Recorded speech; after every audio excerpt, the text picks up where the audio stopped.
What do a sold family home, a racing dynasty, and Pixar's cars all have in common? They've all helped shape the rookies of Formula One's 2025 season. Today, we're pulling back the curtain on one of the most fascinating rookie classes in F1 history and updating where are they now as the 2025 season has gotten momentum. Liam Lawson, the grit over glamour story. Liam came from a modest working class background in New Zealand.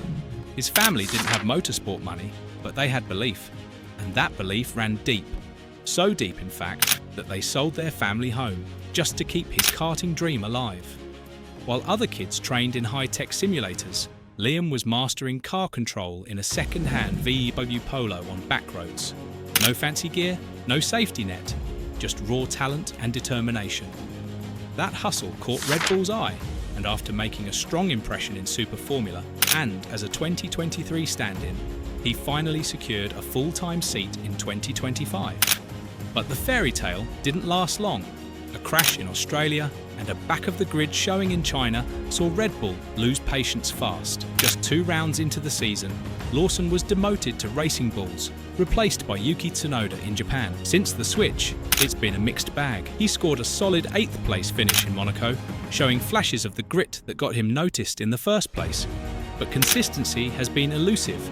Penalties, poor qualifying, and missed opportunities have clouded his rookie year. Red Bull has admitted they may have rushed his promotion, and now Lawson's fighting not just for points, but to prove he belongs back at the top. The story's far from over, but the clock's ticking. Oliver Behrman, born to race. Oliver Behrman's father runs Aventum Group, a company worth over $150 million, giving Oliver a serious head start. With elite coaching, top-tier equipment, and all the track time he could ask for, his path was paved with opportunity from day one.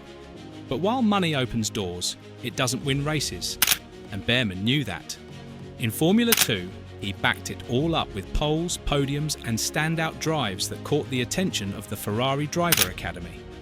He didn't just show up, he showed out. Now in 2025, he's proving he's not just another well-funded rookie. He's a legitimate threat with serious pace, and he's silencing the doubters one result at a time. He has been one of the standout rookies in 2025, securing 2 points finishes so far. In China, he qualified reasonably well and converted it into an impressive 8th place finish, grabbing 4 championship points. He backed that up in Japan and Bahrain with consistent 10th place finishes, adding another 2 points to his tally. His best result came in Bahrain, where he started at the back of the grid and climbed into the points with a masterful drive to 10th, earning praise as one of the top midfield racers. As of his latest finishes, Behrman sits on 6 points, placing 16th overall and 2nd among rookies behind Antonelli. Behrman's consistency has become his strongest asset. While Haas's pace hasn't always been ideal, his ability to extract points from tough weekends shows maturity beyond his years. With each high-pressure race, he's proving that he wasn't just handed a seat, he's earned it. Andrea Kimi Antonelli's road to Formula One was practically pre-paved. With a father like Marco Antonelli, a former touring car driver and team owner, Kimi grew up surrounded by motorsport. While most kids were figuring out training wheels, Kimi was already tuning kart setups and studying race telemetry. Thanks to early access to elite coaching and top-tier gear, he quickly caught the eye of the Mercedes junior team. They signed him as a teenager and began grooming him for the big leagues. His climb through the junior ranks was fast, focused, and full of results. Now, in 2025, Kimi's made the leap to Mercedes' F1 team. Sure, he had advantages, but he's delivering on them. He's not just a product of privilege, he's proving he belongs on the grid. Kimi has wasted no time showing why everyone's been hyping him up for years. He kicked off his rookie campaign in style, charging from 16 to 4 in a wet and wild Australian Grand Prix, making him the youngest rookie to score points in his first ever F1 race. Not bad for a debut. He's kept that momentum rolling too. A solid P6 in China, another P6 in Japan. Oh, and he snagged the record for youngest sprint pole sitter while he was at it. Sure, there's still work to do on race pace, but you can't deny the talent. As it stands, Antonelli is sitting 5th in the championship and comfortably leading the rookie pack. It's early days, but if this is how he starts, just imagine where he's going. Is Gabriel Bortoleto, a blend of privilege and personal grit. His father is a successful tech entrepreneur in Brazil, so the resources were there. But what makes Gabriel's story stand out is the fact that, at just 11 years old, he left home and moved to Europe alone to chase the F1 dream. No comfort zone, no safety net, just a kid with a suitcase and a serious sense of purpose. That relentless drive earned him a place in the McLaren Junior team, one of the toughest pipelines to break into. His journey is proof that even with money behind you, courage and commitment are what really take you forward. Gabriel Bortoleto made his debut with Kick Sauber, soon to be Audi, in 2025, after securing the last seat on their grid alongside Nico Hülkenberg. The reigning FIA Formula 2 champion has shown flashes of potential. He's already out-qualified Hülkenberg on multiple occasions and consistently reached Q2 with a Sauber package that's struggling at the back of the field. His best race result so far? A gritty 14th place finish in Australia after fighting through the field, proving he can handle F1's physical and strategic demands. While the rookie is yet to score points, Sauber and seasoned medalist Hülkenberg have praised his composure and adaptability. Bortoleto openly admits the transition has been tougher than expected, especially managing media scrutiny, a new challenge compared to F2 and F3. But remember, this is the first full-time Brazilian driver in F1 since 2017, and at just 20 years old, he's laying a foundation that could shape Audi's future in the sport. Isaac Hadjar from Pixar to pit lane. Now for a story that proves passion can punch above its weight. Isaac Hadjar, born in Paris to a family of scientists and doctors, didn't have deep pockets, but he had drive. His love for racing started with Pixar's cars and quickly turned into real laps at local kart tracks. No famous last name, no big sponsors, just raw talent and relentless grit.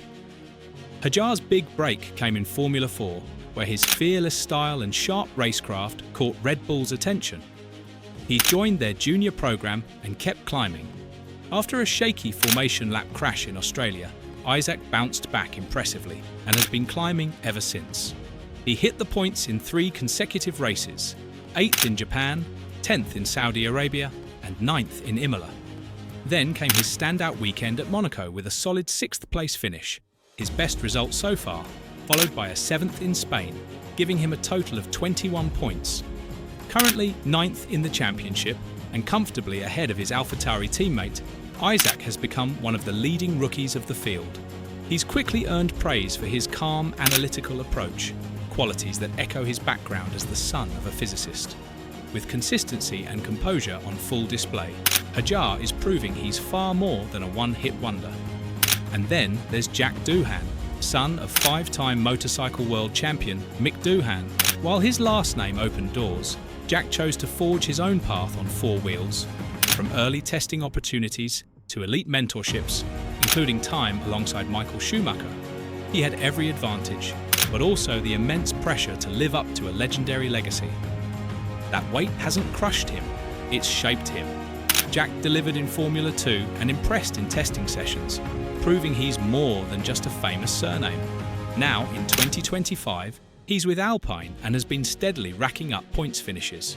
It's not flash or fanfare, it's consistency and quiet grit, and it's starting to pay off. Jack kicked off 2025 with Alpine, but it's been a turbulent ride so far. In 6 races, he's yet to score points, his best finish being 13th in China, with 2 retirements, Australia and Miami, and a string of penalty points, notably 4 from his Chinese GP weekend. He regularly qualified behind teammate Pierre Gasly by around 0.3 seconds per lap, and a DNF and collision in Miami added fuel to Alpine's frustrations. As a result, Alpine has pulled the plug, replacing Doohan with Franco Colapinto for the next 5 rounds and reassigning him to reserve driver duties. Despite support from father Mick Doohan, who defended him publicly, and team principal Flavio Briatore praising his professionalism, the writing is on the wall. Now Jack's watching from the sidelines, staying ready in the hope of reclaiming a seat. But for now, his rookie F1 chapter is on pause. Final lap, what this rookie class tells us. That talent wears many faces. Some arrived with private jets and junior programs waiting. Others dragged second-hand helmets through kart paddocks just for a shot. And as the season plays out, it's clear. Money might get you to the grid, but it doesn't guarantee results. From Antonelli's rapid rise at Mercedes to Duhan's uncertain pause at Alpine, this class has been anything but predictable. Behrmann's earning every bit of his Ferrari-linked hype.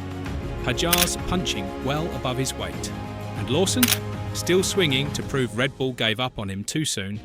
If you're into stories like these, where racing meets reality, where the grid is as much about character as it is about cornering speeds, stick around.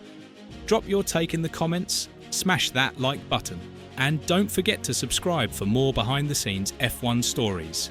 Catch you on the next lap.